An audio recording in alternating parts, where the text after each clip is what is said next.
Je vais essayer de vous donner une petite introduction, disons plutôt des relations irano-africaines, parce que vous le savez, vous n'êtes pas sans savoir que l'Afrique occupe une place prépondérante dans la politique étrangère de la République islamique d'Iran. Même avant la victoire de la révolution islamique en Iran, sous l'architecture, disons plutôt, du feu Imam Khomeini, l'Afrique, comme je vous ai dit, tout en tenant compte de cette place occupée par l'Afrique dans la politique étrangère de l'Iran, l'Iran a essayé toujours d'adopter des approches pour diversifier et pour développer ses relations avec tous les pays du continent africain. Comme vous le savez, l'Afrique contient aux alentours de 54 pays.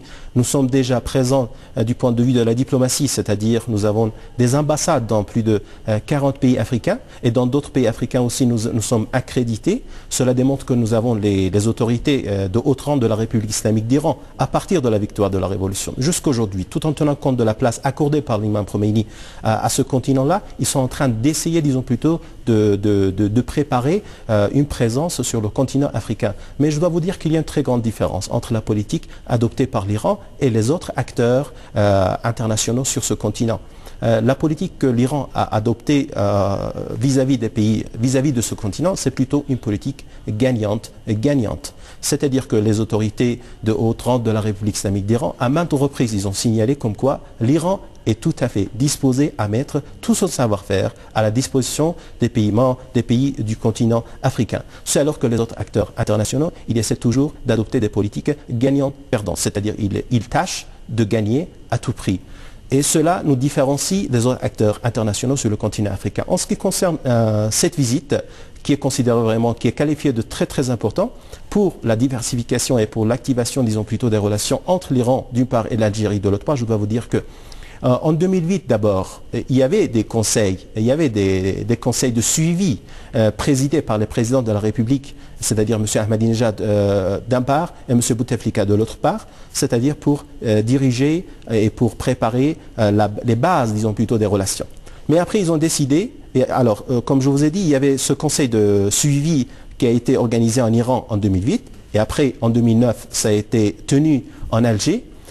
Et après, à partir de 2009, que le président de la République des deux pays, ils ont décidé d'octroyer la responsabilité d'organiser une très grande commission mixte, mais coprésidée, disons plutôt, par le Premier ministre de la part de l'Algérie et par le premier vice-président iranien, M. Mohammad Reza Rahimi, de la part iranienne. C'est pour cette même raison, cette visite, c'est un début d'abord, parce qu'ils sont en train d'organiser, ils ont organisé plutôt la première session de la haute commission irano-algérienne.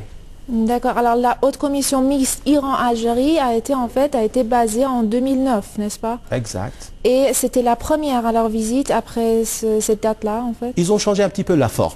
Ah, d'accord.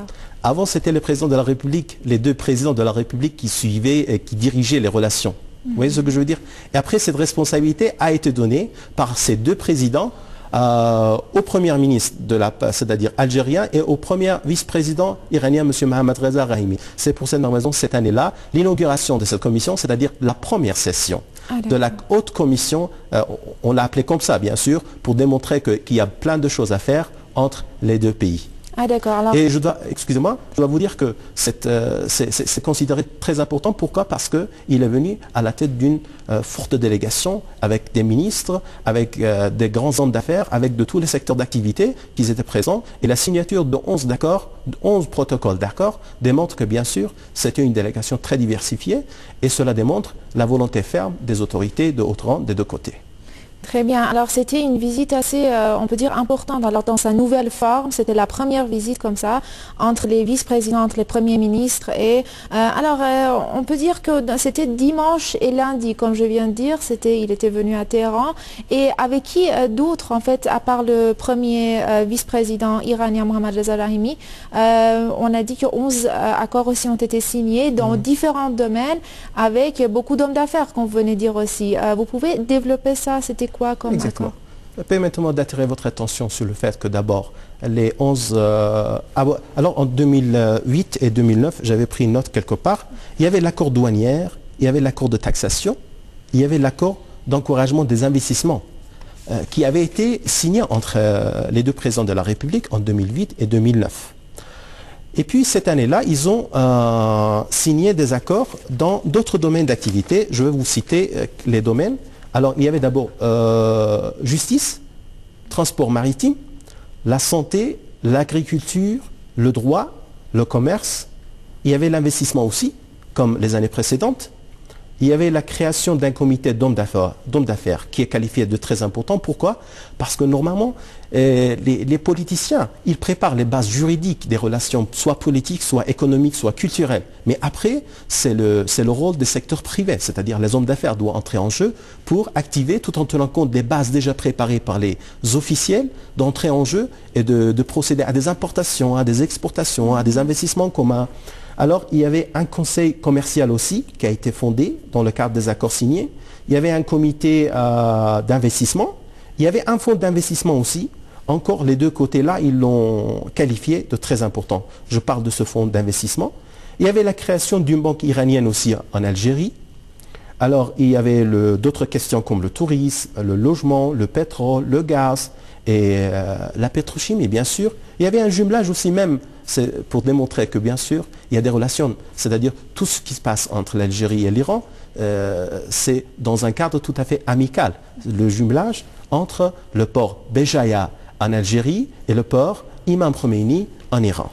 Très bien. Alors, ce fonds commun d'investissement des deux pays, en fait, alors quand vous avez dit la création d'une banque iranienne en Algérie. Exact. Très bien. Alors, c'est qui prépare le chemin pour bien développer les relations, on peut dire, économiques et commerciales entre les deux pays. Alors, cette visite a été plus basée, bon, on peut dire que les relations politiques entre ces deux pays étaient toujours présentes depuis, on peut dire, depuis pas mal du temps. Exact. Alors, ces visites et aussi la création de cette haute commission mixte Iran-Algérie, c'est plus axé sur les relations politiques ou économiques, en fait. C'est comment? Comme je vous ai signalé tout à l'heure, les bonnes relations, et comme vous l'avez souligné aussi, les bonnes relations diplomatiques entre l'Iran et l'Algérie, ça existe depuis des années, mais là, c'est-à-dire il n'y avait pas un équilibre entre les relations politiques et les relations économiques. Alors c'est pour cette même raison ils sont entrés en jeu, ils ont défini un cadre juridique pour les relations économiques aussi. Que ce soit la fondation d'une banque, que ce soit la constitution des fonds, que ce soit la constitution d'un conseil des hommes d'affaires. C'est-à-dire que les officiels, ils ont fait leur boulot. Et maintenant, ils ont laissé le libre chemin, disons plutôt, au secteur privé. L'autre chose, si vous me permettez, j'avais l'intention de le signaler, l'Algérie, c'est un très grand pays. Pour une superficie de 2 400 000 km² et avec une population de 35 millions d'habitants. L'Iran aussi, c'est-à-dire l'Algérie sur le nord de l'Afrique, occupe une place prépondérante dans ses relations avec l'Union européenne, dans ses relations avec les autres pays africains, que ce soit dans le cadre du Maghreb arabe, c'est-à-dire je parle des pays qui sont dans le sud de la Méditerranée. On l'appelle les pays du Maghreb arabe. Ça commence à partir de Mauritanie, par exemple le Maroc, l'Algérie, la Tunisie et la Libye. Vous voyez ce que je veux dire? La place qu'occupe l'Algérie là-bas. Et la place qu'occupe, le rôle que joue l'Algérie, disons plutôt, sur le bassin méditerranéen. Et les contacts de l'Algérie avec l'Union africaine. Et l'Iran aussi dans sa position géographique, tout en tenant compte de son accès. C'est-à-dire que l'Iran peut être un pont de communication, c'est-à-dire une porte d'entrée pour les hommes d'affaires et pour les Algériens non seulement en Iran, mais aussi dans tous les pays voisins de l'Iran et dans la région de l'Asie centrale. Et l'Algérie aussi peut jouer le même rôle pour l'Iran, c'est-à-dire les Iraniens ils peuvent entrer à travers l'Algérie sur le nord de l'Afrique et sur le continent africain. Et cela démontre que vraiment ces relations-là sont qualifiées non seulement par les Iraniens, mais aussi par les Algériens d'une très grande importance. Et ils sont en train de définir, c'est-à-dire les approches pour atteindre le chiffre, par exemple, d'1 milliard de dollars des échanges commerciaux. Vous savez qu'en 2006, le niveau des échanges commerciaux entre l'Iran et l'Algérie, c'était aux alentours de 9 millions de dollars, si je ne me trompe pas. Alors, en 2009, parce que 2010, on n'a pas encore terminé 2010, je vous présente des chiffres de 2009. Alors, le 2009, on est arrivé au chiffre de 100 millions de dollars. Cela démontre que, bien sûr, ils sont en train de travailler. Mais ils ont visé le chiffre d'1 milliard de dollars. Et tout en tenant compte des affinités civilisationnelles, culturelles ou économiquement qui existent entre l'Iran et l'Algérie. Parce que les deux pays, ils ont du pétrole, ils ont du gaz, il y a plein d'affinités entre les deux pays. Je crois que des investissements communs dans les secteurs que je viens de vous énumérer va aider les deux parties à atteindre le chiffre d'1 milliard de dollars dans les années qui viennent. Très bien. Alors, on peut dire un brillant futur pour ces coopérations bilatérales entre ces deux pays qui sont vraiment deux pays, on peut dire, importants. Très bien. Merci. Alors, je crois qu'on a parlé alors de cette visite avec le premier vice-président iranien et avec tout ça, tout ce qui s'est passé en fait lors de cette visite à Téhéran.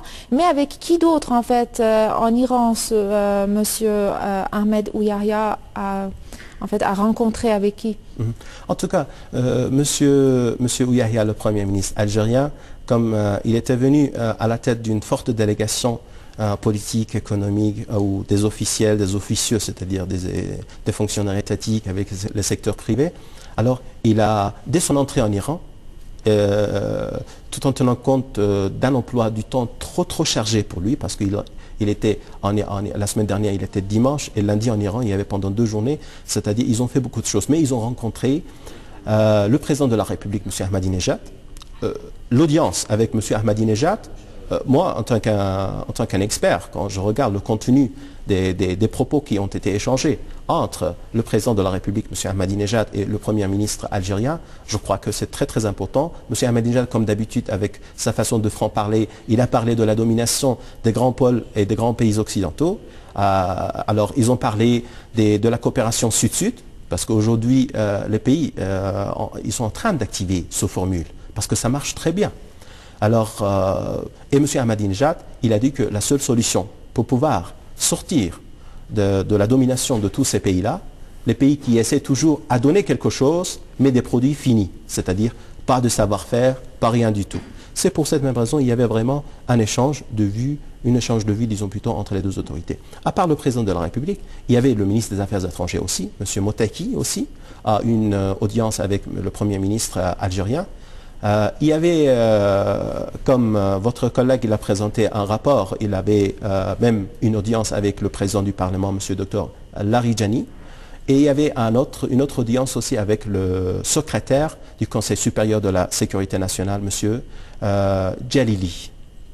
Et tout ça, c'est des rendez-vous et des audiences du Premier ministre algérien avec les officiels de la République islamique d'Iran. Mais il y avait beaucoup de tête-à-tête aussi entre le secteur privé ou d'autres fonctionnaires étatiques accompagnés c'est-à-dire accompagnant le Premier ministre algérien avec leur homologue iranien. Très bien, merci beaucoup. Alors, Monsieur Khalilzadeh, est-ce que vous avez quelque chose à ajouter pour cette visite? Sinon, on a une vingtaine de minutes, on peut parler des autres événements de l'Afrique. Alors, si vous me permettez, j'avais préparé quelques chiffres pour démontrer que vous l'avez bien fait, ce programme-là, pour démontrer que, bien sûr, l'Iran et l'Algérie sont en train de changer la forme et le contenu de leurs relations. Alors, l'Algérie... il s'agit des chiffres qui concernent l'année 2009, comme toujours. L'exportation algérienne en 2009, c'était 45 milliards de dollars. L'importation de ce pays, c'était 40 milliards de dollars.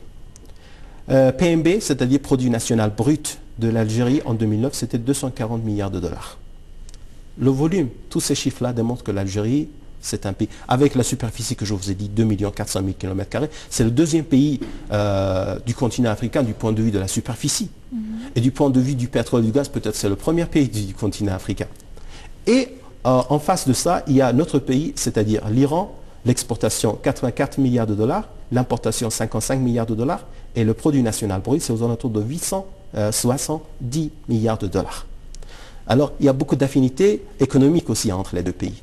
Je crois que les autorités et les responsables de haut rang des deux côtés-là, tout en tenant compte des chiffres qui existent du point de vue du commerce extérieur ou des coopérations de ce genre, vous savez que l'Algérie, c'est un peu loin de l'Iran.